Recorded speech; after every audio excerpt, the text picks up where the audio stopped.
ढेर से भरा ये है रावलपिंडी का नाला लई, जहां हर साल मॉनसून बारिशों के बायस पानी की सतह बुलंद हो जाती है और इमलाक के साथ साथ इंसानी जानें भी पानी की नजर हो जाती हैं।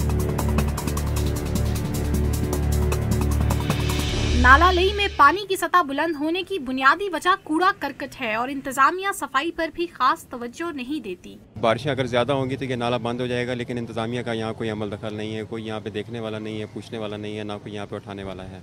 ये नाले की बदबू से हमें बहुत मुश्किलात का सामना करना पड़ता है और जब हम यहाँ से स्कूल जाते हैं तो हमारा सर दर्द करता है, सफोकेशन होती है। हर साल सैलाब में अक्सर वो मकान और कच्चे घर बहते हैं जो नाले की हदूद में गैर कानूनी तौर पर तामीर किए गए हैं और अब भी नाले के पास बड़ी तादाद में गैर कानूनी कच्ची बस्तियां मौजूद हैं। महकमा मौसमियात की जानिब से आइंदा दिनों में मानसून बारिशों की पेशगोई की गई है।